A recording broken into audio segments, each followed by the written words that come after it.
I'm sure familiar kayo dito sa mga superstitious belief natin. Isang example nito, no? Knocking on wood.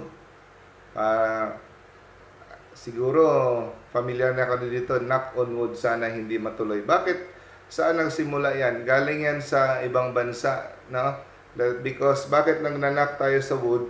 Kasi humihingi tayo ng tulong sa, they believe, yung mga Celtics na may spirit sa loob ng punong kahoy. Na itong mga espiritu na ito ay tutulong sa atin na maproteksyonan tayo, na hindi matuloy yung mga bad luck. Ha? So, knock on wood. So, akala natin, benign lang siya, no? Ay, baka maano ka, madisgrasya, ay knock on wood. No? So, actually, tinatawag mo ang espiritu sa, ano, no? Sa mga punong kahoy. Kaya tapos yung iba, kailangan 2 beses mag-knock sa wood para ma-counter daw ang bad luck. Kasi kung isa lang, hindi daw maganda, dapat 2. So, yun yung mga superstitious belief. Tabi-tabi po. Ang tabi-tabi ay ikaw ay gumagalang at rumirespeto sa mga nakatira na doon ng mga elementals, sa mga espiritu o sa mga nakatira ng mga duwende o sa mga preternatural being. So, nagpapakita ka ng pagrespeto at paggalang sa kanila, no? Para ikaw ay kanilang padadaanin. No? Tapos, ano pa? Dapat tayo sa New Year mag-wear ng polka dots kasi mas maraming dots, mas swerte, no? Tapos, dapat may 13 fruits. May mga bilog dapat, no? Kasi ang bilog, nag-aano ng swerte. Tapos, dapat tayo tumayo, no? Tumalon during New Year para tayo tumaas. Ang iba, sumasabit sa mga bars para nagdadala yun ng pagkatangkad. No? Tapos mag-iingay tayo. Mag-iingay sa New Year para matakot ang malas. Lalabas ang malas. Kaya nagpapaputok, nagpa-iingay ng mga lata, kanyon, kung ano-ano pa, kahit walang pera. Kasi kung hindi sila mag-ingay, hindi lalabas ang malas. Tapos, dapat, di ba, pag Biyernes Santo, dapat hindi ka pwedeng masugatan. Pag nasugatan ka,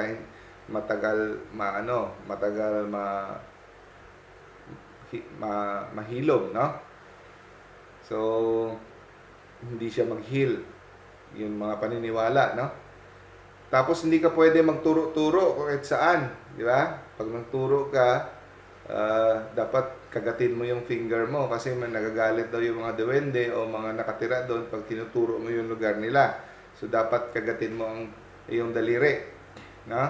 Tapos, pag sinabihin mo, ay, ang ganda-ganda ng bata, no? Ay, puwera usog, no? Puwera buyag, na imbes na thank you kasi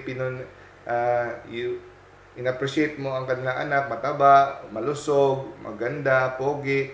Anong isasagot? Pangontra ka agad, no? Puwera buyag, puwera usog. So, naniniwala tayo na naka-ingrain na. Tapos sabihin, wala namang mawawala pag ating pinapractice yan, no? Tapos, huwag kayong magbenta ng asin sa gabi kasi malas. Huwag mag-nail cutter sa gabi dahil malas, no? Huwag magbenta ng karayom sa gabi dahil malas. So, kahit yung niluluto mo, wala ng asin, matabang, emergency, pili ka ng asin, nakalimutan mo, sorry ka na lang, hindi ka bibentahan ng asin kasi malas sa tindahan. No? Pag nakakita ka ng horseshoe, yung metal na sa ilalim ng paa ng kabayo, yun, swerte yun. Pag nakakita ka nun. At ito ay nakakataboy ng evil spirit, kuno. Ha? Huwag kayong walis paggabi. Kasi bad luck yan. Tinataboy mo ang mga grasya. At huwag kayong magdala ng pagkain galing sa namatayan, no? Sa lamay. Pero may iba pa rin, no? Ang daming dinadala, no? Pero yun, ang rason daw hindi magdala kasi madadala mo yung malas, baka mamatayan ka, no? At ang salamin, na facing the bed, bad luck daw yan. Kasi pwedeng kukunin ang iyong kaluluwa. So marami tayong mga pamahiin at saka yung pamahiin, yan sa English, superstitious belief. Tapos, para kung nagkakasunod-sunod yung pagkakamatay sa pamilya, dapat basagin mo yung plato na porselana para mabasag yung cycle, yung pagkasunod-sunod, hindi na masundan. Yun ang magbibigay sa atin ng proteksyon. Babasagin ang pinggan. Tapos, pag may namatay, huwag muna kayong mag-serve ng pansit. Kasi, mas hahaba ang ating paglalamay. Mas maraming mamamatay pag nag-serve kayo ng pansit sa lamay pag may namatayan. No? Kasi, at saka, ang pansit din, pag nag-birthday, maganda rin daw. Kasi, pangpahaba daw ng buhay ang pansit. Daig pa niya ang Diyos ng pansit, no? Pinapahaba ng buhay ng pansit. No? Okay. Tapos, pag ang iyong kamag-anak ay pinatay at para gusto mong malaman kung sino ang pumatay at walang hustisya, lagyan mo daw ng chick, no? Sisiw sa ibabaw ng kabaong dahil daw mababalisa yung pumatay at ito ay magsusurrender. Ganon daw. Hindi patutulugin pag may sisiw. Grabe. Tapos, pag aksidente kumakain kayo, aksidente na nahulog yung kutsara, may babaeng bisita. Pag tinidor, may lalaking bisita. Pero dapat, aksidente, hindi sinadya. No? Lagyan mo daw ng coins doon sa may pintuan, doorstep. No? Kasi makaka-attract ito ng swerte. No? At kung bago ka pumasok sa bahay nyo, magtapon ka daw ng mga coins para papasok ang swerte. Hindi na ang Diyos ang nagbibigay ng biyaya, kundi ito na yung mga mystery, unknown forces of the world. No? Tapos ang parating sasabihin, wala namang mawawala kung gagawin natin. Simpleng bagay lang naman yan, di ba? Na respeto na lang sa mga kinagigis ng mga tradisyon daw. Okay? At pag may lamay, huwag na huwag walis. No? Kasi sweeping daw, you are trying to banish the spirit of the dead. Parang tinataboy mo ang espiritu ng namatay. Okay? At also, ito ay magsasanhi ng pagkamatay na ibang membro ng pamilya. So, huwag kayong magwalis during, kaya ang iba, pag nagwawalis, pagagalitan, galit na galit sila. No? Galit-galit sila sa nagwalis. So, dapat damputin ang mga isa-isa, ang mga alikabok. Hindi pwedeng walisin. No? At yung mga miyembro ng pamilya, kung may patay, hindi ka pwedeng magsabi ng thank you sa mga nagbigay ng pera, sa mga nagbisita. Bawal daw kahit nagbitay ng abuloy. No? Kasi pag nagpasalamat ka daw, para kang nagpapasalamat na namatayan ka. Para kang nagpapasalamat na namatayan ka. Okay? Yun. Sabi na natin to, no? Huwag magdala ng pagkain galing sa wake. Bad luck ito, no? At pag nagdala ka daw ng pagkain galing sa lamay, magugutom yung namatay, no? Yung espiritu ng namatay magugutom. Okay? Going hungry in the afterlife. Pag ikaw ay umuwi galing sa burol, lamay, no? huwag kang dumiretso sa bahay nyo kasi susundon ka ng espiritu, no? At baka mamamatayan din kayo. So dapat daw dumaan ka muna sa ibang lugar, tindahan, coffee shop o ano, fast food, no? Pagpagin mo rin daw yung mga paa mo, yung mga ano mo bago pumasok sa bahay mo para hindi sumunod ang espiritu, no? Yung iba sabi daw na dumaan ka na lang daw sa bahay ng kaaway mo para doon susunod ang espiritu. Joke. So mga pamahiin yan sinasabi ko, ha? Yan, lahat ng sinasabi ko wag niyong gawin. Kaya mga pamahian yan. At pag sa araw ng libing, yung ataol, dapat lahat ng mga bata, mga tao, dadaan sa ilalim. Pabalik-balik yung mga bata para sasama doon sa paglibing ang mga sakit. Na? At para hindi masusundan ng may mamatay. So, dapat dadaan sa ilalim. Okay? Tapos yung iba naman, dapat walang miyembro ng pamilya na magbubuhat ng kataol. Dapat ibang tao kasi baka may susunod na naman. Ha? At dapat ang luha mo ay hindi papatak doon sa salamin, sa glass ng ataol. No? Kasi ito ay makaka-add ito ng burden sa namatay. No? Hindi pwede. It is also bad luck. Dapat may parati kang panyo na dala pag ikaw ay nakaharap doon sa namatay. Hindi dapat papatak yung luha mo. Madadagdagan ang pagdurusa ng namatay daw. Okay? At maglagay dapat ng yung rosary dapat sira. No? Sira na rosary, putol na rosary o dapat basag na rosary dapat ipapadala sa kamay ng namatay. Kasi pagbasag na rosary, broken rosary, mabibreak ang pagkamatay ng ibang family member. Hindi masusundan, no? Hindi magdadala ng mga bagong mamatay. 13th, Friday the 13th, no?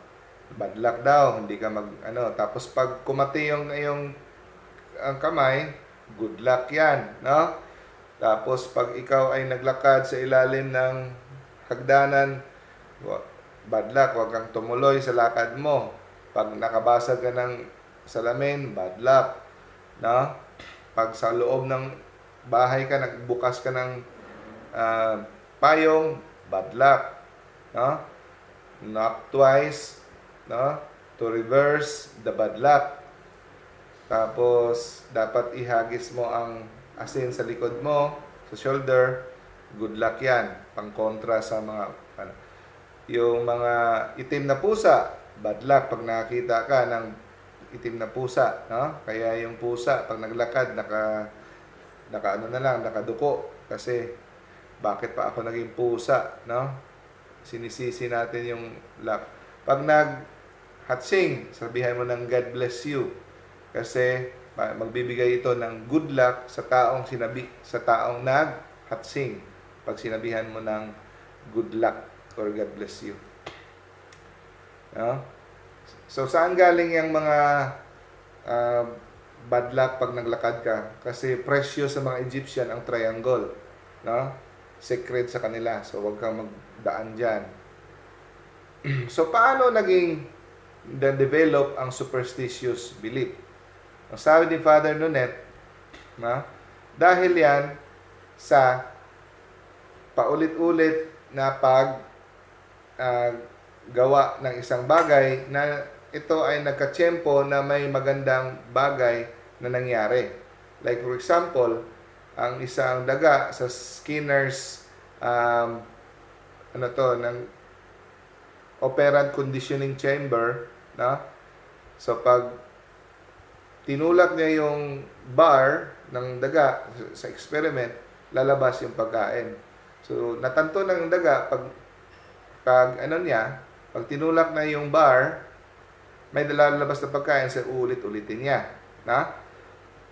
So, kagaya din ng mga athletes, no? Pag maraming mga superstitious belief yung athletes sa bowling, sa baseball, no, didilaan yung bat, ano sila, magdudura, may mga seremonya silang ginagawa sa kanilang sa mga katawan, sa sports. Lalo na yung mga athletes, may mga superstitious belief, no? So, ang napansin nila, isang pigeon sa experiment, na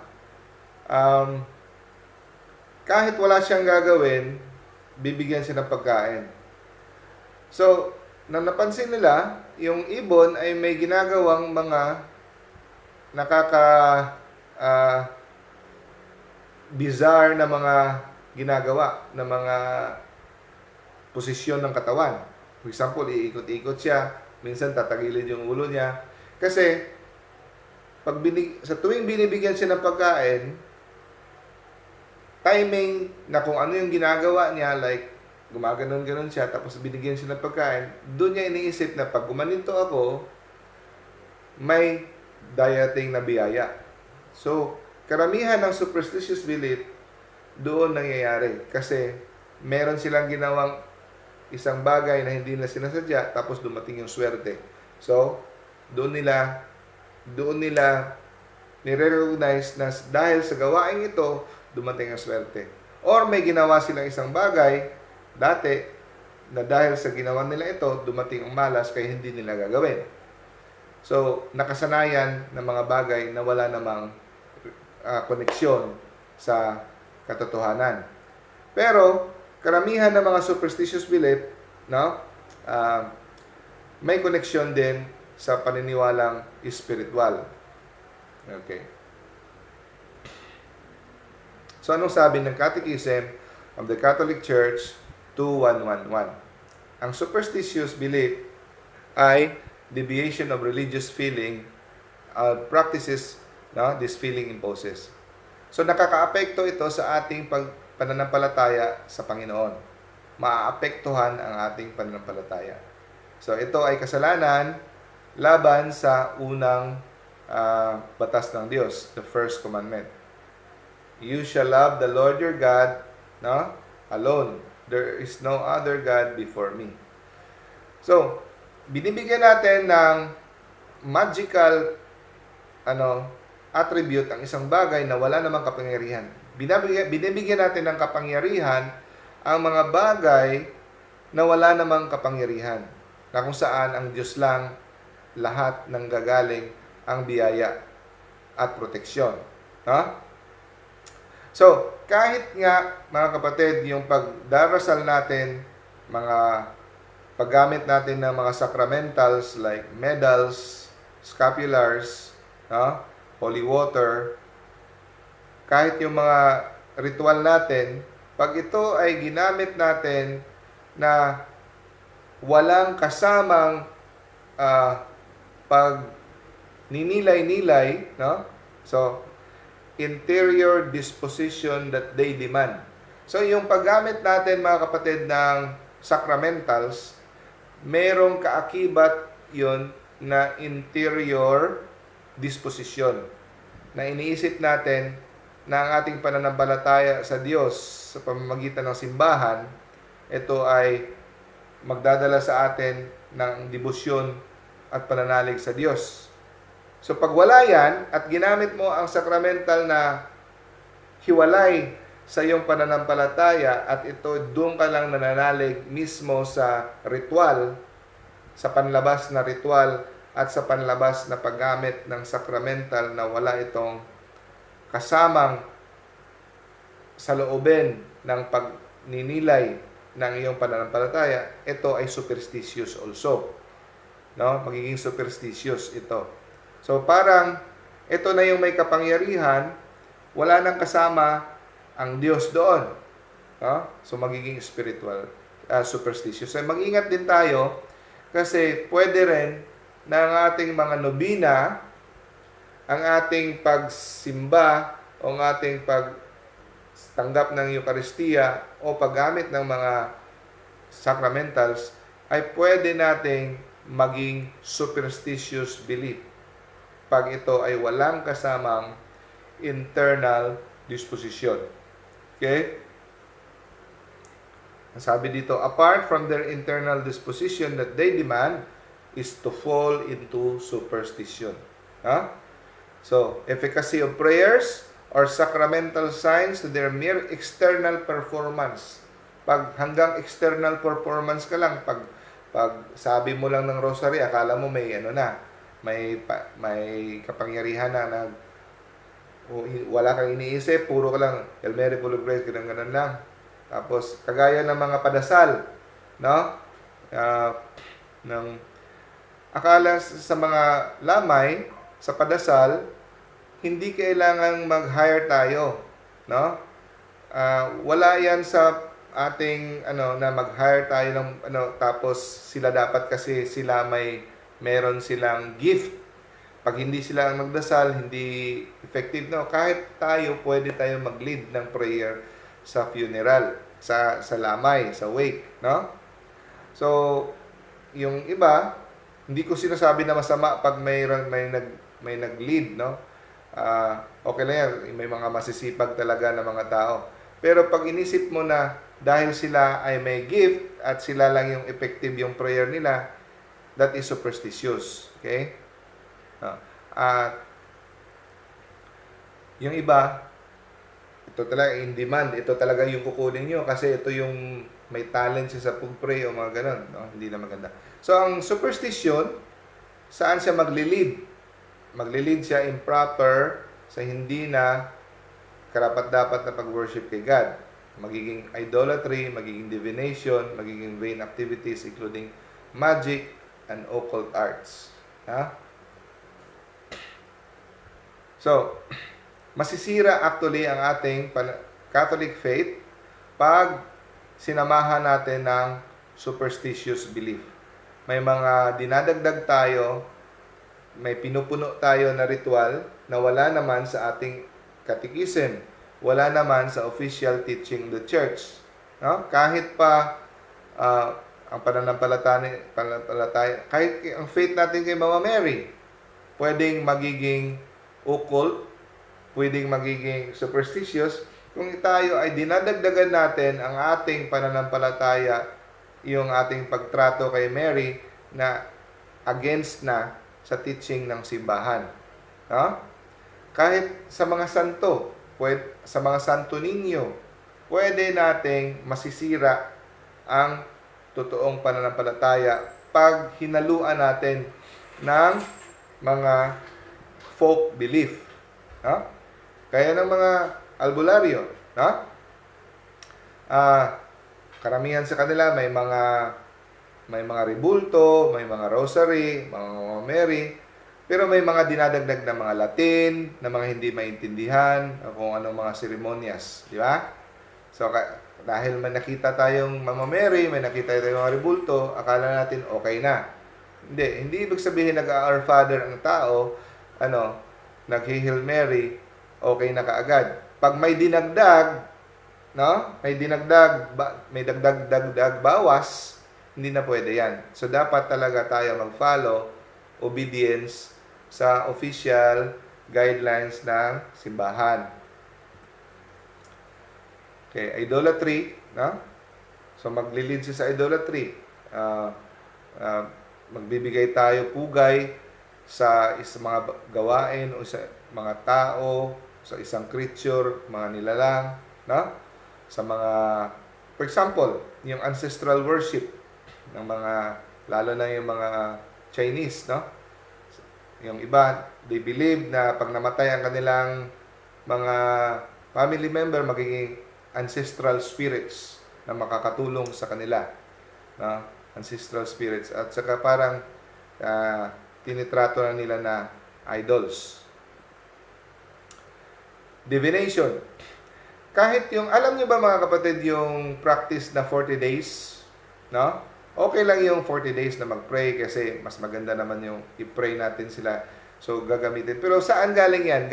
Actually, hindi yan official teaching ng Simbahang Katoliko. Teaching yan galing sa Eastern Orthodox na nakuha natin. No? Pero ginamit na lang natin sa mabuti. Pero ang maling paniniwala, yung akala natin, 40 days, nag-iikot-ikot ang kaluluwa. Hindi pa umaakyat. Marami nagtatanong sa akin, akala nila 40 days pa aakyat ang kaluluwa. So kaya dito namamaalam pa siya, nagpapasyal-pasyal pa siya dito 40 days, tapos parang ang ginagawa natin sa 40 days para mag-move on na, sa pagka 40 days, aakyat na siya. No. Ang official teaching ng simbahan, pagkamatay mo, pagka last na hininga mo, andun ka na sa harap ng judgment, particular judgment. Nasentensyahan ka na kung saan ka. No? Impyerno ka or langit. No? Or pag nasentensyahan ka ng langit at hindi pa puting-puti ang damit mo sa binyag, lalabhan ka muna sa purgatorio. No? So, may sentensya ka na. Hindi ka na naglalakad-lakad dito sa ano. So, mali yan na paniniwala. Pero yung 40 days natin, na nagpe-pray tayo, magandang practice yan dahil kung ang kaluluwa ay nasa purgatorio, mababawasan ang kanyang mga sentensya na namamalagi sa purgatorio. No? Okay. So, hindi totoo mga kapatid. So, saan ba? So, kasi akala nila, parang ginaya nila si Jesus umakyat 40 days pa. Hindi naman tayo si Jesus eh. Ha? Hindi naman tayo si Jesus. Si Jesus nag-ascension. Hindi naman siya dumaan sa judgment. Siya ang Diyos. Okay? So, tayo, pag namatay tayo, diretso ka agad, sentensya. Judgment ka agad. Hindi na tayo namamalagi ng 40 days. Okay? So, ano example mga kapatid ng occultism? Astrology. No? Ano bang pinagkaiba ng astronomy at saka astrology? Yung astronomy, hindi masama yun. Yung nag-i-study kayo ng mga movement ng mga planets, no? That is science. Yung astrology, ini-study nila yung position ng mga stars, ng planets, para ma-predict ang future. Kagaya ng horoscope. That is bad. That is occult. Superstitious belief. That is sin against the first commandment. Take note mga kapatid, pag first commandment, yan ang pinaka-importante sa lahat ng commandments. Sa 10 commandments, ang pinaka-importante sa lahat yung first commandment. Huwag kayong magsamba ng ibang Diyos. Ako lang. Mabigat na kaparusahan yan. Mabigat ang kasalanan. Mortal sin kaagad yan. No? So, ka sa mga horoscope, astrology, positioning ng mga stars, that is occult. Aeromancy. Sa pamamagitan ng ihip ng hangin, pe-predict ang future. Aeromancy. Yung amulet, susuot ka ng mga anting-anting, lucky charms, na para sa mga evil eye, mga ganon. Pangontra sa mga witchcraft, that is occult. Okay? Chiromancy. Ang chiromancy, ini-study ang iyong guhit ng mga palad, no? Para malaman ang iyong future at yung swerte mo, yung kapalaran. Okay? Capnomancy, yung pag-aaralan kung ano ng usok, movement ng usok, para malaman ang future mo. Katroptomancy, ang pag-study ng mga reflection sa mirror, para malaman ang future. Yung allomancy, yung pag-study ng karakter ng mga tawas, no? Tatawas, yung tinatawag nila pagtatawas, para malaman pa rin ang future, yung guhit ng yung tawas. Cartomancy, yung cards, mga tarot cards, interpret kung anong baraha, ito yung future mo, makakaasawa ka ng kano, ganon, no? Yung ceromancy, kandila, na? Yung patak ng kandila, sa tubig, paglutang nun, anong guhit nun, yun ang future mo, ang kapalaran mo. Anthropomancy, yung kakatay sila ng hayop, tapos yung mga bituka, palalabas nila, ano ang guhit, anong arrangement ng bituka, doon malalaman nila kung ano yung tadhana, no? Usually sa mga ginagamit doon sa mga kings, kung malalaman kung mananalo ba sila, di ba? Ng mga witchcraft. Belomancy, itatapon nila yung arrow pagbagsak, anong tsura, doon nila, no? Wala naman tayong araw ngayon, no? Geomancy. Ang geomancy, pag-study ng mga posisyon ng mga sa mga lupa, halaman, posisyon ng mga gamit sa bahay. Example ng geomancy, feng shui, na? That is occult. Yung dapat ganito, yung pintuan mo dapat dito, dapat ang kusina ganito. That is feng shui, that is occult, na? Against God. Dapat pag nagpatayo ka ng second floor, huwag kang magpatayo ng second floor kung walang first floor. Tama naman, lilipad ang bahay mo, di ba?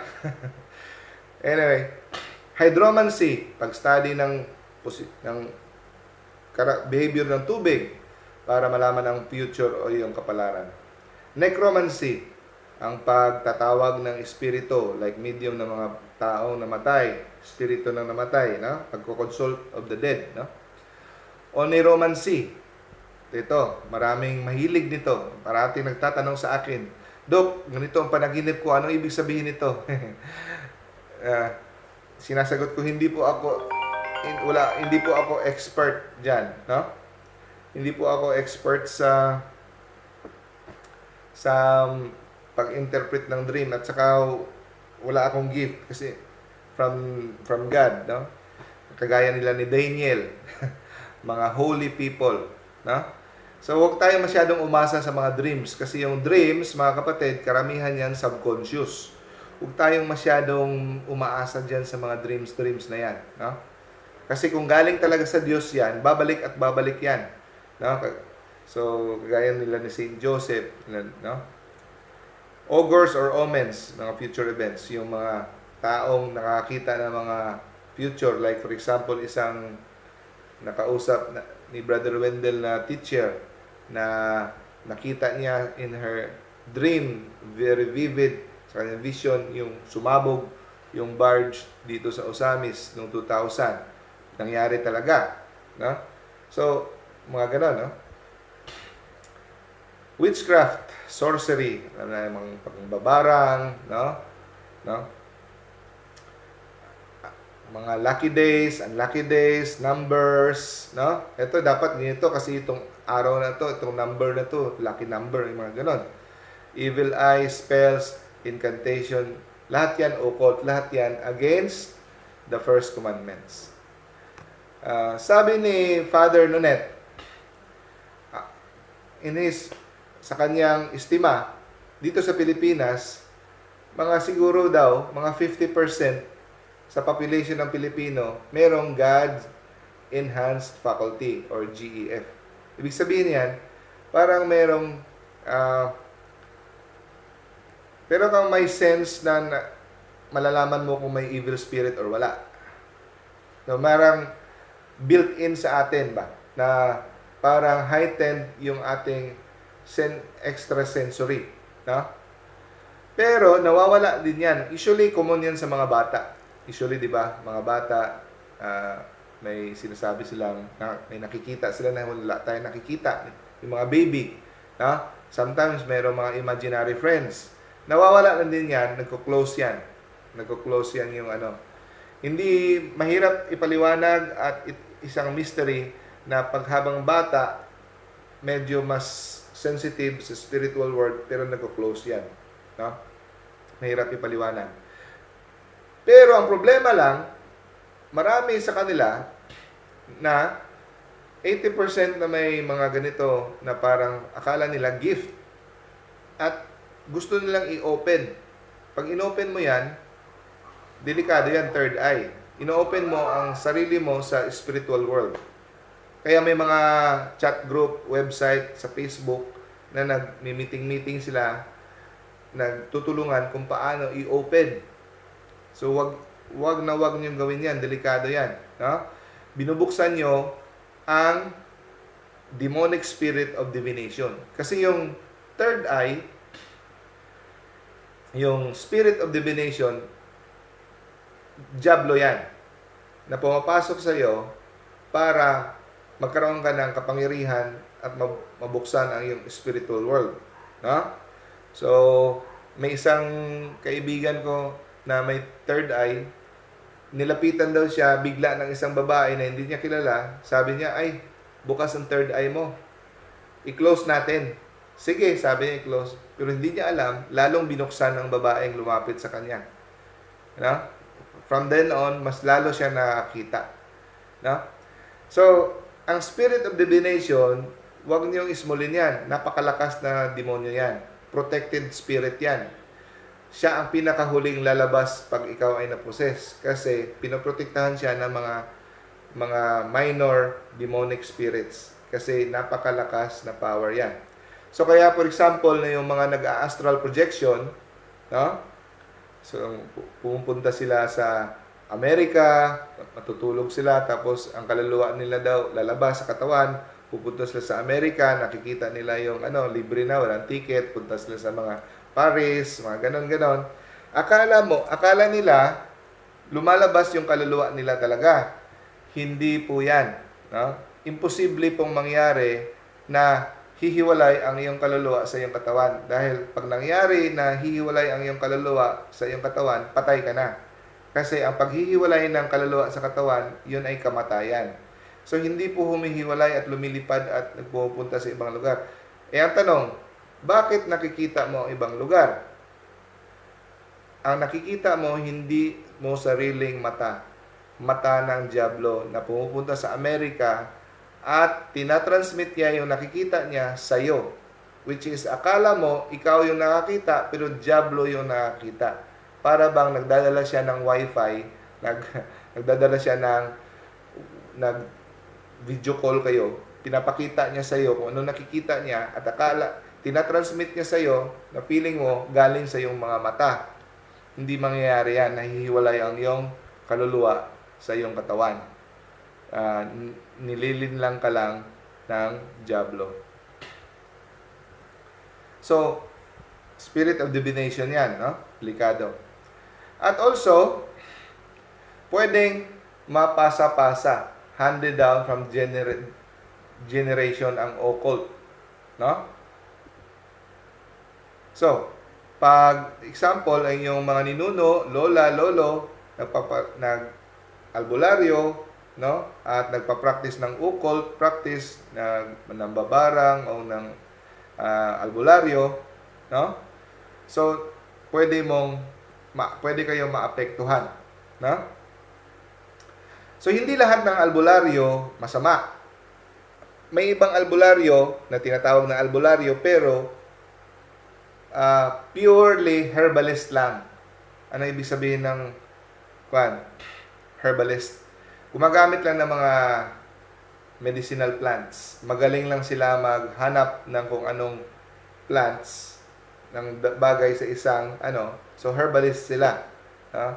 Ang problema lang, karamihan ng albularyo ay may kasamang espiritismo. Yon ang problema at sumasangguni sa mga espiritu at may mga seremonyas. Yan ay hindi pwede, pinagbabawal. So, kahit ilang henerasyon na, pang-apat na henerasyon na ikaw galing sa mga albularyo ng mga pamilya, pwede ka pa rin maapektuhan. Kahit alam mo man o hindi. No? Napapasa yan. Lalo na sa mga, for example, albularyo or mambabarang yung may kapangyarihan yung lolo mo or yung tatay mo, 10 kayong magkakapatid, so hihiling siya na may tatanggap. Pag tinanggap mo, 90% ng kapangyarihan ng Diablo mapupunta sa iyo, yung 10% equally divided sa mga kapatid mo. So apektuhan ka pa rin kahit hindi ka nagtanggap. So kung for example wala talagang tumanggap, yung 100% ng kapangyarihan magiging equally divided sa inyong 10. Okay? Pero kung may tatanggap, 90% mapupunta sa kanya. So, bihin mo, kahit mula naman hindi naman ako tumanggap, bakit ako apektado?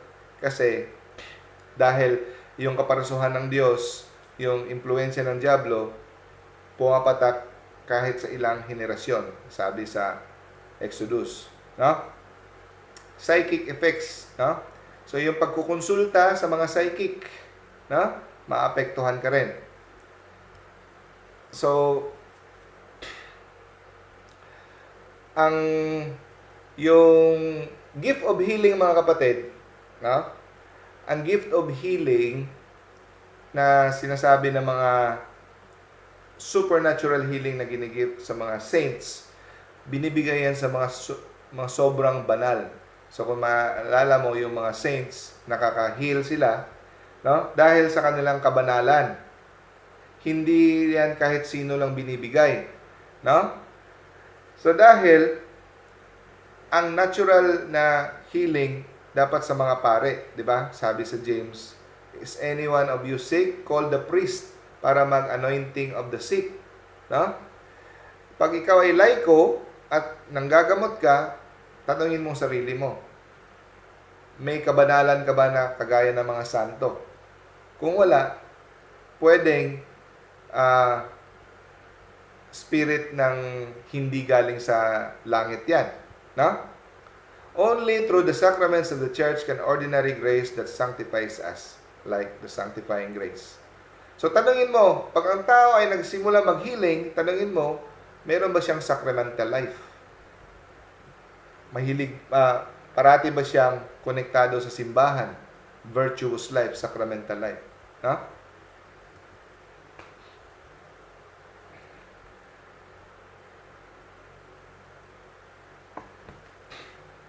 So, mahirap namang no? Mahirap namang husgahan ang moralidad ng isang tao, kagaya ng albularyo, pero madali din namang magtanong-tanong kung ang albularyong ito ay banal ba, no? So, saan siya nagsisimba? Anong relihiyon niya?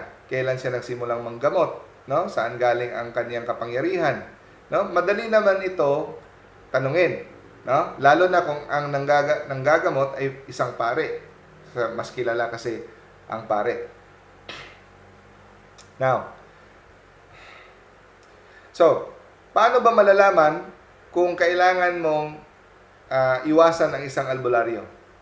So, pag ang isang albularyo ay may kalahi ng mga tribo ng mga albularyo, ito ay napasa-pasa sa kanya, layuan mo yan. Hindi yan pwede, no?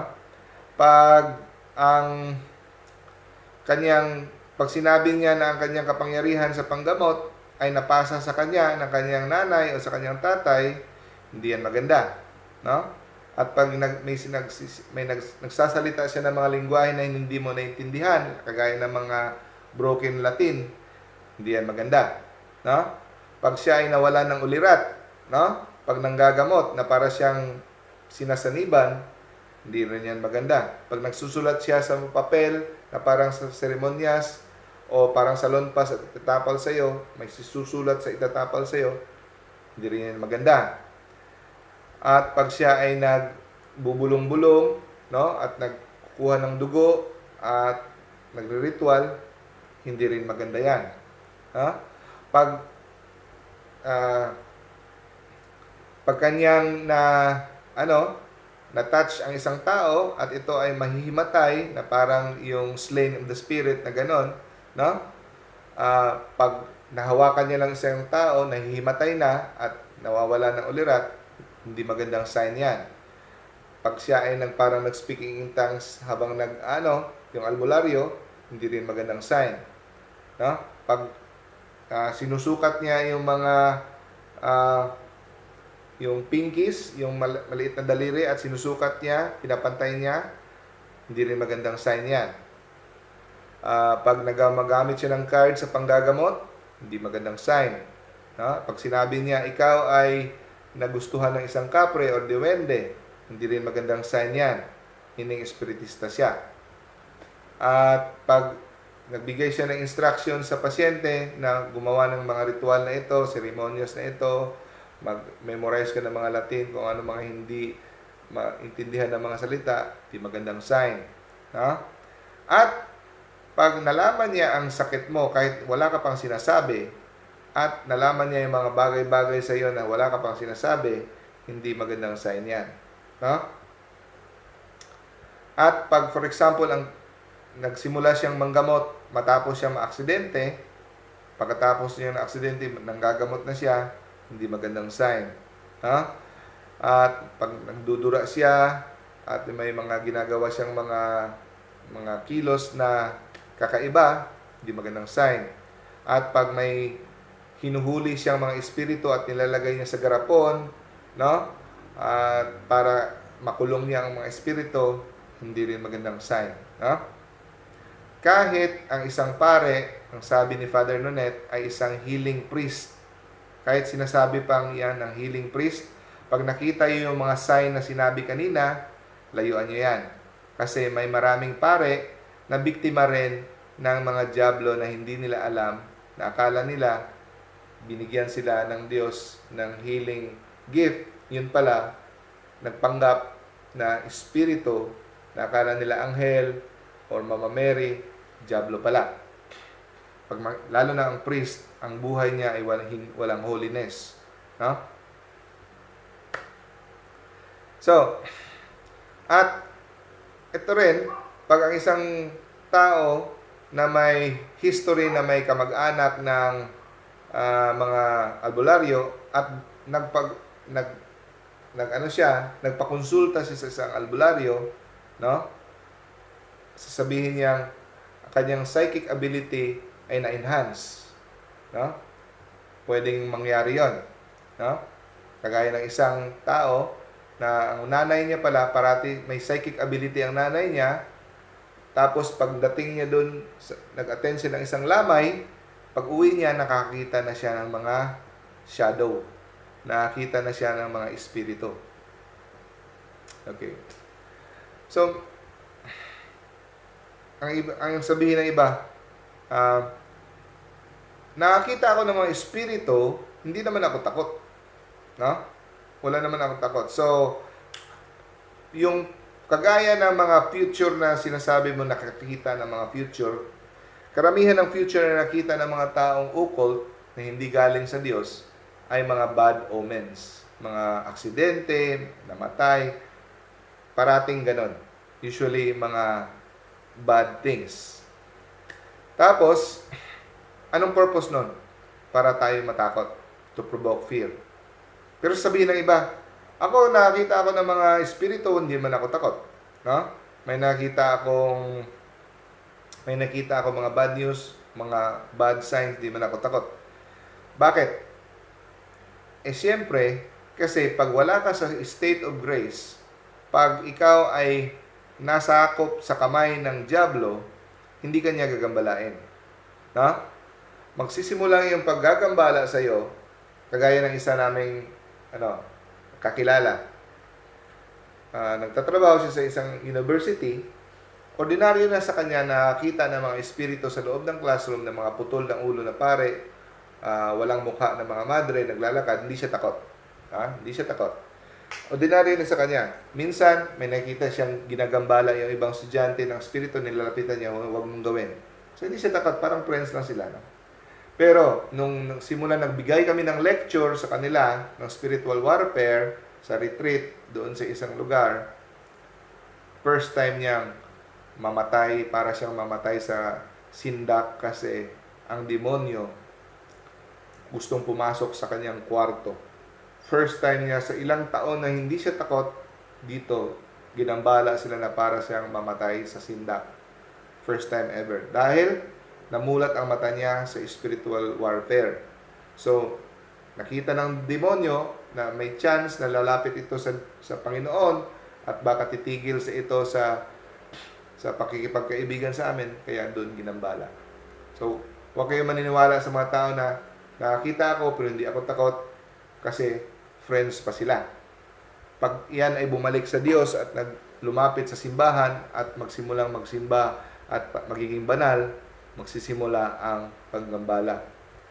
So, yun, after turning to God, doon nangyayari yung incurable and undetectable illness, extraordinary phenomena of accidents, tragedies, nightmares, unexplained depressive moods, mood swing, personality disorder, thoughts of suicide, even diabolic possession. Kaya wag na wag niyong proud kayo dahil meron kayong occult at hindi kayo ginagambala. No? So, anong gagawin pag meron kayong ganyan at gusto niyo bumalik sa Diyos? No? Have a strong relationship. You go to confession. Strong relationship with Jesus, pray the rosary with Mama Mary, no? At magpatulong kayo sa simbahan, no? Para to prevent mga tragic retaliation. May isang tao na nagtaka siya nung ang kwento niya, parati siya nagsisimba, no? Parati siya nagsisimba, nagko-confess siya twice a month, in the state of grace siya. Pero sumama siya sa isang araw kasi ang asawa niya mahilig sumasangguni sa mga psychic. Sinanmahan niya lang yung asawa niya, yung misis niya. Tapos na-curious siya kasi ang galing, maraming nahulaan. Nagtanong siya ng isang question lang sa huli. Yun lang. Pagkatapos noon, nagsimula na siyang managinip ng madugong kutsilyo na parating na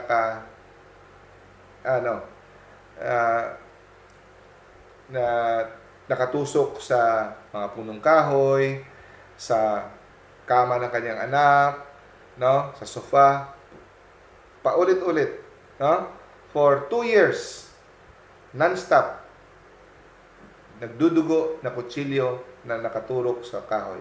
Pero after 2 years, sa kanyang dibdib na nakaturo. So kayo lumapit siya sa kay Father Nonet. Siya, bakit? Paano ba to? State of grace naman ako. Nagsisimba parati. Bakit ito nangyari sa akin? Ang sagot ni Father Nonet, na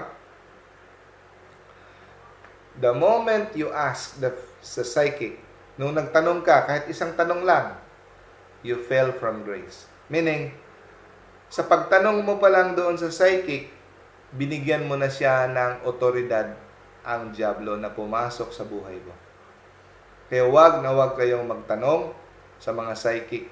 No? So, bakit ako? Bakit ang asawa ko hindi? Kasi ang asawa niya, walang ambisyon mangumpisal, walang ambisyon maglapit sa Diyos, kaya hindi ginagambala. No? Pero, at saka napatuloy sa pag-ano ng crystals, mga feng shui. Pero after ilang weeks, nakumbinsi yung asawa niya na mag-confess, doon na nagsimula ang nightmares, depression ng kanyang asawa. In the end, sa bad news, nagkahiwalay sila. No? Kaya, pag kayo ay sumangguni sa occult, walang patutunguhan ang buhay niyo. No?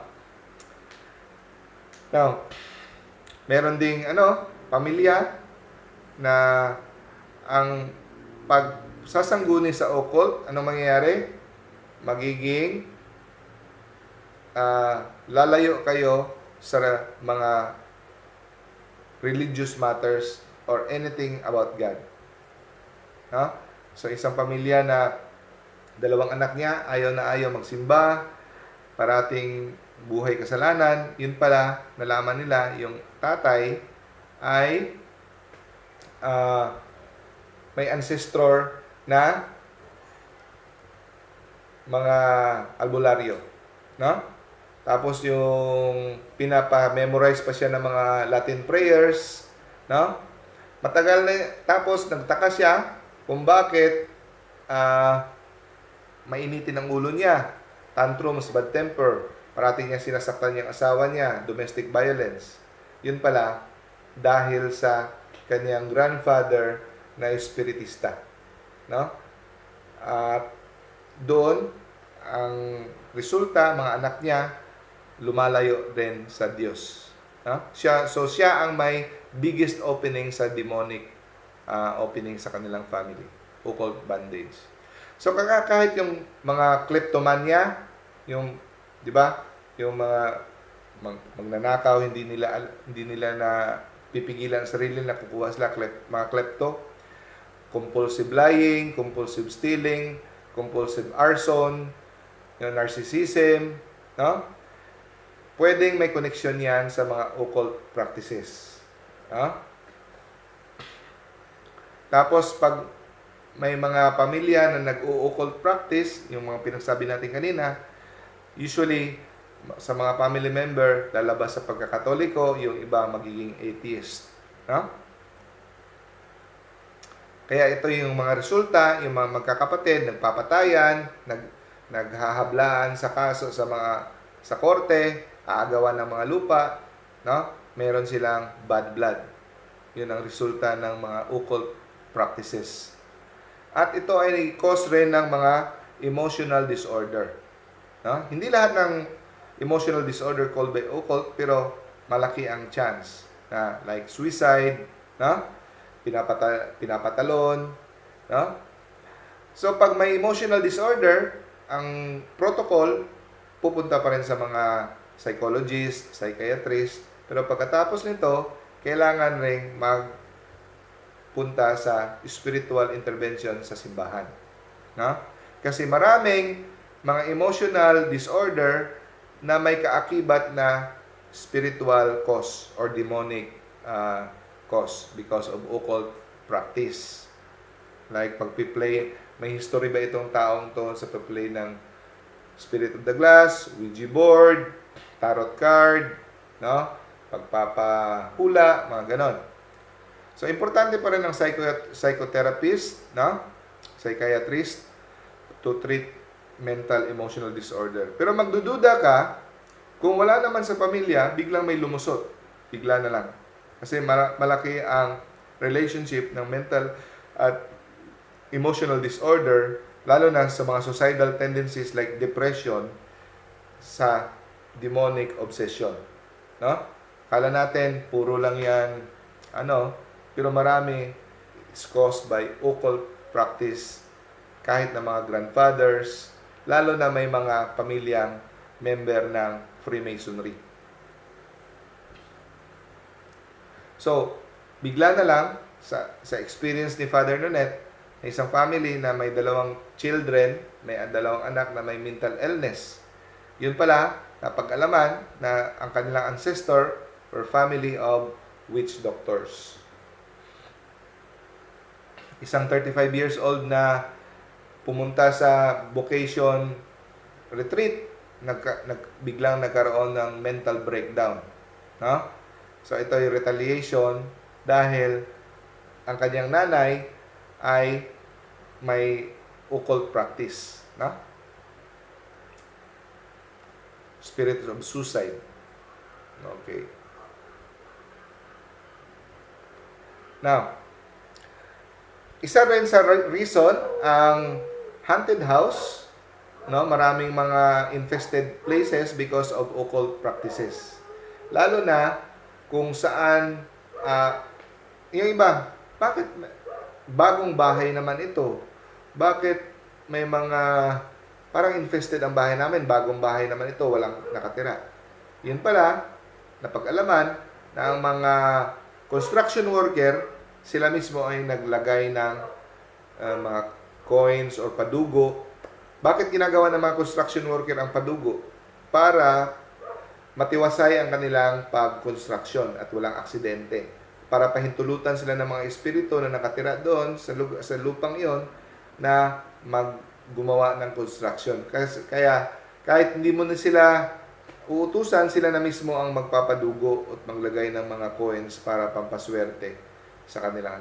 So, importante na before magsimula ang construction, pagbabawalan mo na sila at imbes na magpadugo, mag-offer kayo ng prayer, no? Rosary, or magtawag ng pare para tabuyin ang mga masasamang espiritu. At kung saan parati nangyayari yung Spirit of the Glass na kwarto, doon mas maraming magpapakita.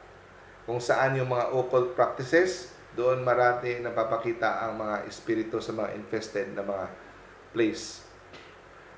At saka ang paggagawa ng mga occult practice, ito ay magsasanhi ng mga hindi mapaliwanag na mga sakit. Mga physical illness na hindi magagamot ng mga doktor, mga skin diseases, kagaya ng mga nahuhulog ng mga kaliskis sa balat ng tao, sa parating pag-ano sa occult. At Marami ring mga masakit like diabetes, high blood, heart problem, natanggal pagkatapos nag-renounce ang pasyente. Pwede rin siya magsanhi ng mga ganon. No? Pag na-break ang seals, mga consecration, nag-pray, nag-confess, nawala yung mga, kahit yung mga ordinary yung sakit like high blood, heart problem, at saka diabetes. So, importante na may devotion tayo sa Holy Eucharist, kay Jesus, at saka devotion to our Blessed Mother. No? Prayer talaga. Prayer talaga. Pag ikaw ay lumapit sa source of power, God, no, you will be protected. Siyempre, dadaan ka sa mga pagsubok na dahil yan ay konsekwensya ng iyong maling desisyon nung una, dadaan ka sa mga retaliation, pero hindi ka pababayaan ni Lord. Basta importante, kahit mawala ang buhay natin, basta secured ang ating kaluluwa sa kanyang kaharian. Di ba? So, pwede ba tayong maniwala, mga Katoliko, sa kapalaran? Pwede ba tayong maniwala sa kapalaran na ito'y kapalaran ko talaga na mamumuhay ng masama? Hindi. Bawal tayong maniwala sa kapalaran. So, magtatanong kayo, paano naman yung kay Job, yung buhay ni Job? Sinadya ba yan ni Lord na siya ay dadaan sa ganong trahedya? Hindi. Pinahintulutan lang ito ni Lord kasi alam niya na ito ay gagamitin para sa kanyang kaluwalhatian. Alam niya na si Job ay survive nito sa pamamagitan ng kanyang tulong. So, pag tayo ay nagmamahal sa Diyos at may relasyon tayo sa Diyos, gagamitin ng Diyos ang mga pagsubok, suliranin, trahedya sa buhay natin para sa kabutihan ng ating kabanalan, sa ating kaligtasan. Lahat yan. All things work together for good. Na? So, pwede ba yung sabihin natin, bahala na, patay kung patay, dahil kung ito ay kapalaran ko na talaga ngayon na mamatay talaga ako. Kung hindi, hindi talaga. So, pwede ba yon? Mali na paniniwala yon, mga kapatid. Okay? So, magbilis ako ng takbo kasi kung sadya talaga ng Diyos na mamatay ako ngayong gabi or hindi, kahit anong bilis ko ng takbo ng motor, hindi talaga ako mamatay kung hindi ko pa oras. Mali yan na paniniwala, mga kapatid. Okay? Ang tawag dyan, fatalism. Kailangan nating mag-ingat. Binigyan tayo ni Lord ng sentido común, free will. No? Kailangan nating mag-ingat at maniwala, no, sa divine providence. So, for example, wala kang experience sa rock climbing. Sasali ka lang sa rock climbing. Kahit wala kang training. Sasali ka. Tapos sabihin mo, bahala na si Lord.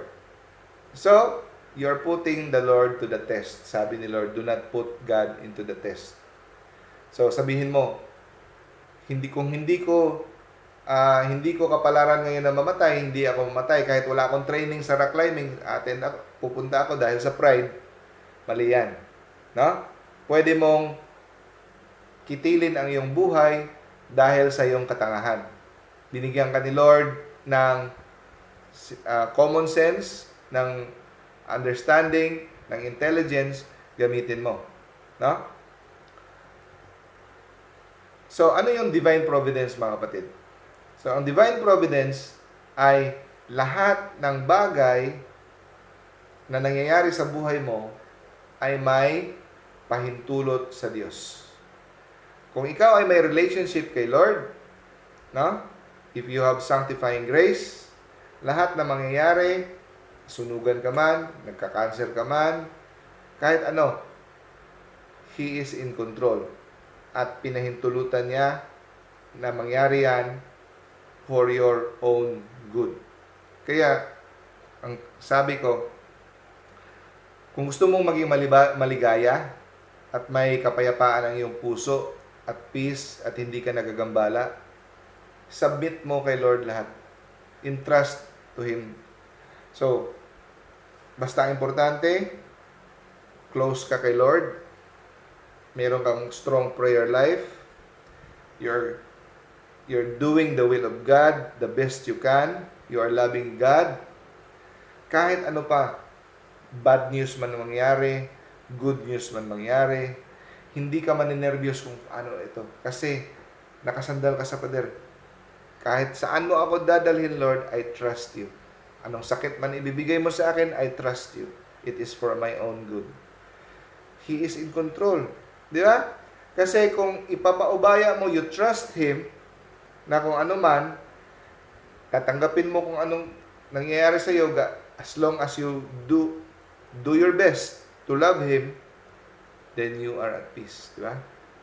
So, hindi tayo naniniwala sa kapalaran. Ito lang talaga ang kapalaran ko, no? Ang kagustuhan ni God sa iyo ay to have the life to the fullest in His kingdom. Ha? So, para sa mga Catholic, we do not believe in faith or kapalaran. We believe in faith. Faith, not faith. Ha? So, sinabi na natin to kanina, no? So, paano yung mga taong nakakita ng mga future? Paano nila nakakita yon? Nakakita ba talaga sila ng future? Yung demonyo na nagsasabi sa kanila kung ano yung ibabalita nila? May power ba talaga? Wala. Only God knows the future. Okay? Si God lang ang nakakita ng future. So, bakit minsan nahuhulaan ng iba, ng mga psychic? Hindi na nahulaan yan. Ang demonyo, magaling mag-estimate. Sa experience nila for thousands of years, alam na nila na pag ganitong panahon, ganito mangyayari. Itong mga planong itong mga masasamang panahon. So, usually, mga evil things, pinapa-materialize ng mga demonyo. Kaya, yung ibang evil things hindi nangyayari dahil sa prayer, dahil sa intervention ni God, sa intervention ng ating mga panalangin. So, kaya huwag kayong maniwala sa mga bad news ng mga psychic, kasi kung maniwala kayo, binibigyan niyo ng kapangyarihan ang demonyo na mangyayari yung mga bad things na yon. Okay? So, ang ginagawa lang nila, estimate. No? Na magaling silang estimate, pero hindi nila nahuhulaan ang future. So, kagaya nung di ba? Nung nangyari kay St. Paul, may isang babae na may spirit of divination, nagsusunod-sunod sa kanila ng St. Paul at nagsisigaw-sigaw. Eto mga taong to, servants to the God of the Most High, who proclaim salvation. Nainis si St. Paul kasi istorbo, ilang araw nang ginagawa ng babaeng to na may spirit of divination, nagsisigaw. Itong mga taong to, mga alagad to ng Diyos, na nagpoproklama ng kaligtasan. Tama naman. Pero anong ginawa ni St. Paul? Sa ngalan ni Jesus, lumabas ka, masamang espiritu. Lumabas. Bakit pinaalis?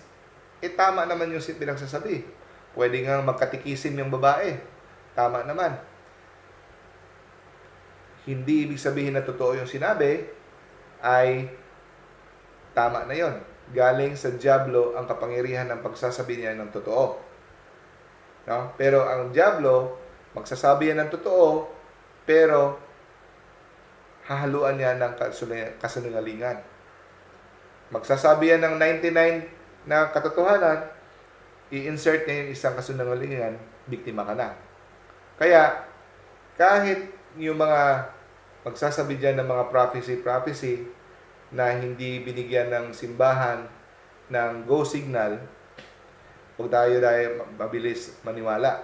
Kasi kahit marami pa yung sinabing mga katotohanan, pwedeng hahaluan ng diablo yan ng isang kasinungalingan. Kagaya ng isang babaeng ito na may spirit of divination sa Acts chapter 16, pinalayas ni St. Paul kahit nagsasabi pa ng totoo. Dahil ang kanyang pamamaraan ng pagsabi ng katotohanan ay galing sa spirito ng diablo. Diba? Now, Babasahin natin ang Catechism of the Catholic Church 2115. Sabi, pwedeng ma-reveal ni Lord ang future sa pamamagitan ng prophets or saints. No? At dapat ilagay natin ang ipaubayan natin ating mga sarili sa providence ni God concerning the future. Huwag tayong maging curious sa future. Unhealthy curiosity would lead us to go to the occult powers. Diba? Catechism of the Catholic Church 2116. No? Huwag tayong magpunta sa mga mediums na mag-consult ng mga dead. No? Para malaman ang future. Horoscope, astrology, palm reading, interpretation of omens, last phenomena, clairvoyance, recourse to mediums. No? Lahat yan ay nagko-contradict sa honor and respect of a loving God. Catechism 2117, lahat ng mga tao na nakokontrol nila occult powers, like yung mga titada kalisada, no? Titada kalimasada dati, no? Yung bigyan nila ng force field na yung bombilya hindi mabasag, kaya na i-control ang power, mag-tame ng occult powers, bawal yan. Kahit ang purpose nito ay to restore health. Sabi dito, Catechism, the Catholic Church, 2117, no? Even if this were for the sake of restoring health, are gravely contrary to the virtue of religion. Sad to say, may mga pare, may ibang bishop, na nag-encourage nito sa mga albularyo, pero eto, baka nakalimutan nila ang Catechism of the Catholic Church. Sabi dito, even if this were for the sake of restoring health, are gravely contrary to the virtue of religion. Official teaching ng simbahan. Tapos, when they recourse to intervention of demons, pag ito ay may tulong galing sa mga demons. Wearing charms is also reprehensible. Hindi pwede yung pagsusuot ng mga anting-anting. Recourse to so-called traditional cure does not justify either the invocation of evil powers. Hindi nagja-justify kahit para ikaw ay gumaling. God bless us all. Okay. And then, dito.